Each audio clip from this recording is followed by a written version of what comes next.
Good morning, New Beginnings. It's me, Pastor Danish House. Today is Wednesday, April 26th, 2023. Thank you so much for joining me for this daily update and devotional video. I'm glad you decided to make me part of your life today, and I'm delighted that you are part of my life as well. Well, today is Wednesday. We have our Ladies Deeper Life group this morning at 9:30 a.m., and that's going to be here in the church and also on Zoom. And we have our Genesis Deep Dive Bible study this evening at 7 o'clock here in the church and also on Zoom, and then after the fact on our YouTube channel.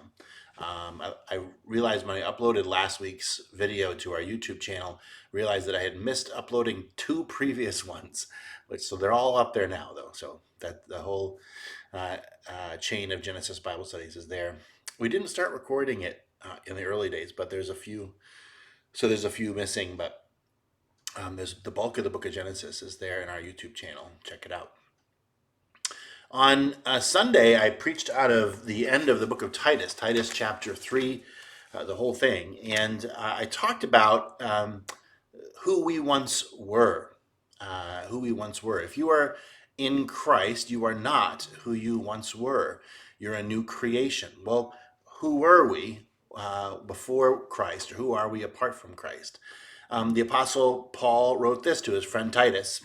He wrote Titus 3, verse 3, "For we ourselves were once foolish, disobedient, led astray, slaves to various passions and pleasures, passing our days in malice and envy, hated by others and hating one another." And I pointed out that there's different categories, different causes of sin here in this verse. Right? We were once foolish, disobedient, led astray or deceived, right? So foolish, disobedient, deceived, and enslaved to various passions and pleasures. And I talked about their addictions. I talked about addictions there, talking about being enslaved to sin and talking about addictions. I talked about how addiction might start as a moral issue, doing something illicit that you know is wrong, making a choice to do what's wrong, and that's definitely sin. But addiction can become a disease. It can build pathways in your brain that trigger you to have an overwhelming desire to do a certain thing. And I think that it becomes less morally culpable as it becomes more of a disease. But you might push back on that. You might, I mean, and honestly, it's not a firm belief of mine. It's something I'm working my way through. We might push back on that by saying that Jesus sets us free from slavery to sin. And if you push back on that, you're right. Here's what it says in Romans chapter 6, verses 16 through 22.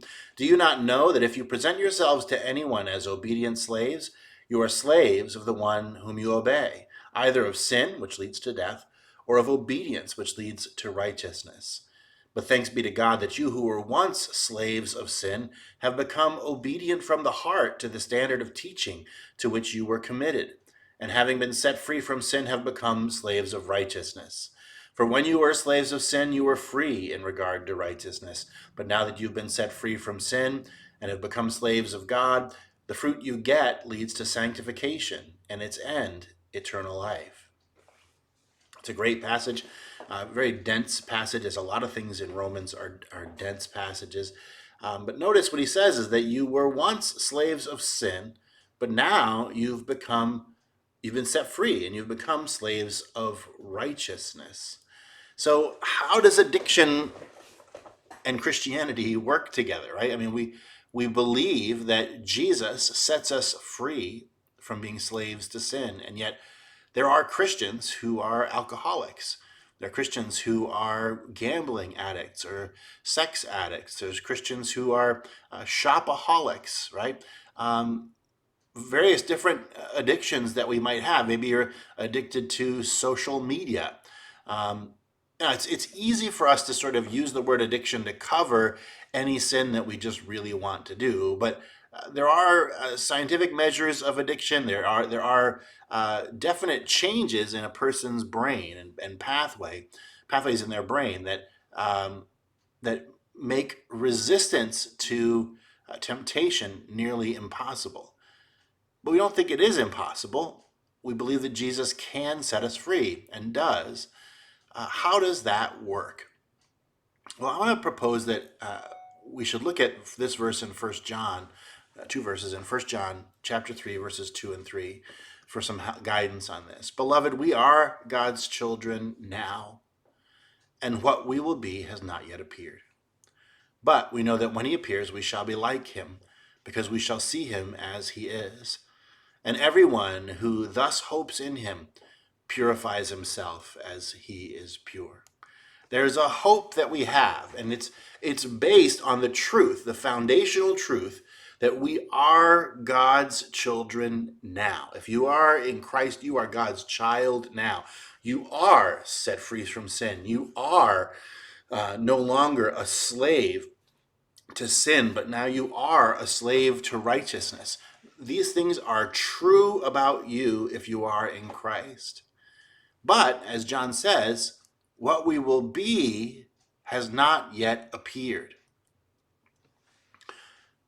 Here is the truth about who we are, but we're not living in that truth entirely. And so the Christian life is a life of living more and more into the truth of who we are. Who are we? We are God's child. We are a new creation. We are a slave to righteousness. We are not a slave to sin.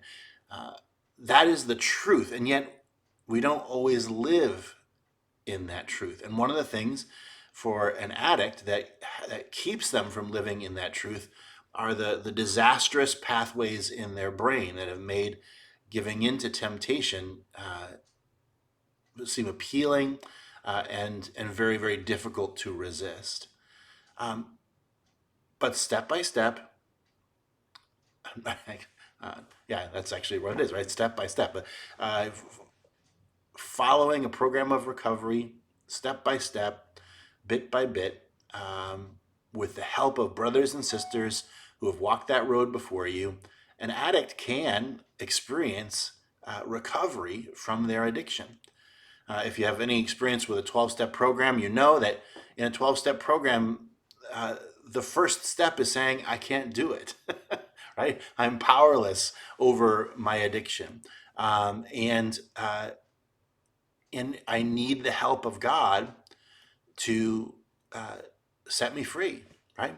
And so that's steps 1 and 2, right?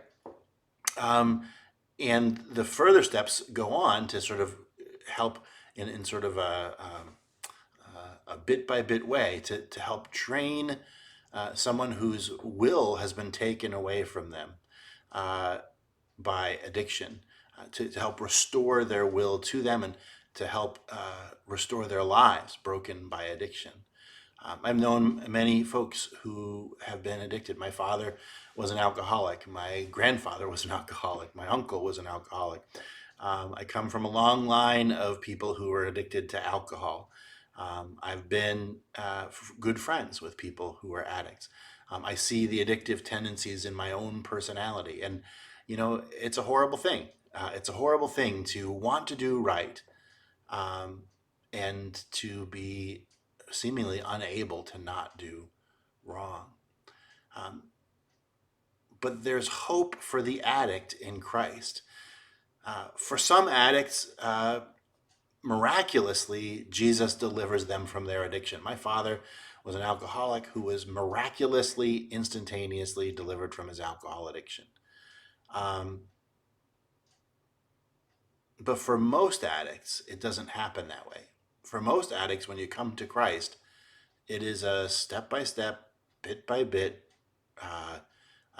moment-by-moment journey of surrender. As it says in First John, right? What we will be has not yet appeared. But when he appears, we shall be like him, because we shall see him as he is. And everyone who thus hopes in him purifies himself as he is pure. We are pure, and we are purifying ourselves, right? We are pure, but because of the hope of becoming one day what we actually are, we go about the process of purifying ourselves. Um, Jesus does the miracle of freedom from addiction in every person who trusts in him. For some people, like my father with alcohol, it's an immediate release from addiction. But for most addicts, the miracle takes place over the course of an entire life and is made complete in the resurrection. It took my father forever to quit smoking, for example. And to the end of his days, he was still tempted by cigarettes. Uh, that addiction, Jesus didn't deliver him from instantaneously, but it was a step by step, day by day battle to fight against the addiction to nicotine. Uh, that's the way addiction works, and that's the way Jesus works, right? Jesus is going to set every addict who trusts in him free from their addiction. Um, but for most addicts, it happens step by step, day by day, month by month, year by year. It happens in the fellowship of other recovering addicts. It happens with the help of a recovery program, and the church hopefully is supportive and encouraging of that recovery program. The truth is that every one of us is in some way addicted to sin. And I think that if we all saw ourselves as addicts to sin and saw that we needed that kind of plan for recovery, I think that we'd be farther along than we currently are. So take heart, take hope. There is hope in Christ for the addict, although it may take a lifetime for complete deliverance. Let's pray. Heavenly Father, thank you so much for the miracle that you do in every believer, that you do make us new, that you do recreate us as new creatures, that you wash our past away and you give us a good future. Lord, I pray for every person within the sound of my voice that they would have hope that their sin, first, that their sin is forgiven and done away with, and second, that you will progressively sanctify them over time, making them more and more holy, making them more and more like you, and that we will be like you when you return in the resurrection. Lord, we have that hope in us, and so we purify ourselves day by day, even as you are pure. Lord, I lift up the ladies' Bible study this morning. Please bless them as they dig into your word. May they be encouraged in you. I pray for the Genesis Deep Dive Bible study tonight. May it bless us as we dig into your word as well. Lord, you are a good God. You've got good things in store for your people. Please bless us all through your word. In Jesus' name, amen. Well, thank you so much for joining me for this daily update and devotional video. I love you, New Beginnings, and I look forward to talking to you again tomorrow.